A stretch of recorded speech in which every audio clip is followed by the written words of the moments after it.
April 7, 2019 updated, April 7, 2019 A man is in custody after attacking Bret The Hitman Hart during a WWE Hall of Fame ceremony. A 26-year-old suspect attacked the WWE legend at Barclays Center in New York on Saturday, April 6, according to the New York Police Department, as cited by CBS New York. Police have identified the alleged assailant as Zachary Madsen, who was being held pending the filing of charges. Madsen faces numerous charges including trespassing and assault.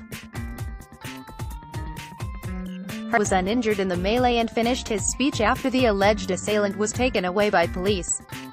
No information has been released regarding the attacker's motive.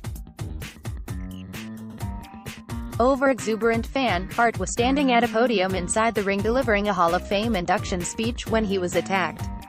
An overexuberant fan surpassed our security at ringside and made his way briefly into the ring, WWE said in a statement obtained by ESPN. The individual has been turned over to the proper authorities. The wrestling legend was speaking about his late friend Jim "The Anvil" Neidhart at the time of the assault, USA Today reported. Neidhart's daughter and Hart's niece, Natalia, was standing beside the hitman when Madsen allegedly jumped through the ropes, tackled her uncle and, according to police, punched him at least once. Attacker into Bret.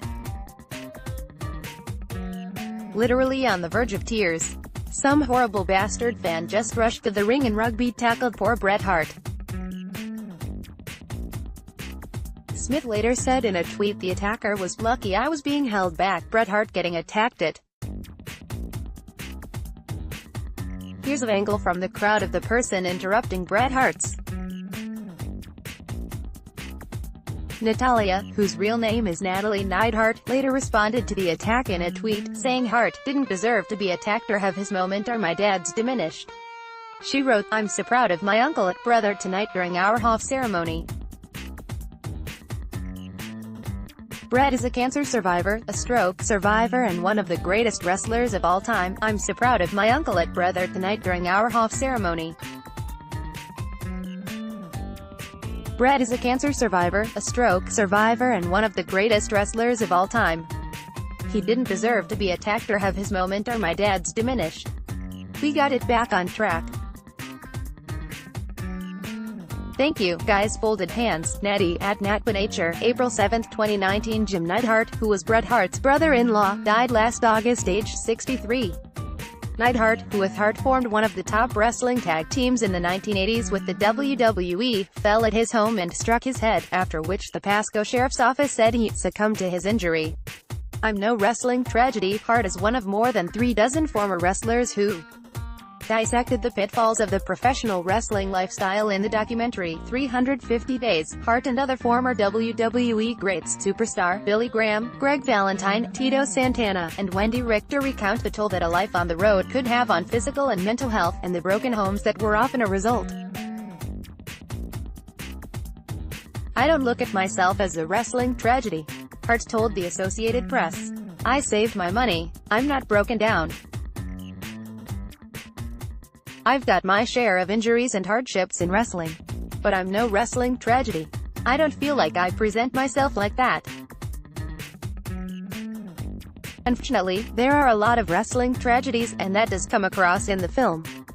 It's a very tough life. It's not a life for everybody. The documentary is based on more than 120 hours of interviews from 72 wrestlers. The title is 350 Days because at the peak in that mid-80s period, these guys were so huge, so popular, they were literally wrestling up to 350 days a year, said Evan Ginsberg, an associate producer on Mickey Rourke's The Wrestler. The toll on the human body, on the marriages, on the relationship with kids was too much.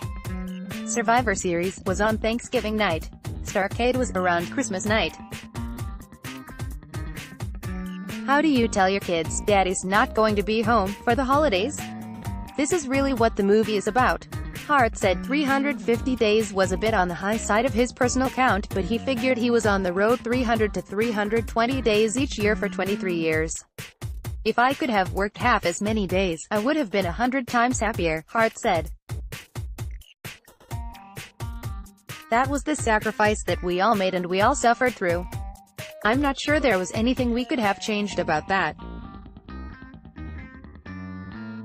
If these wrestlers can have the money, they can get on a lighter schedule, I'm all for it. It's important for the WWE to look after their talent a little better than they used to. The Associated Press contributed to this report.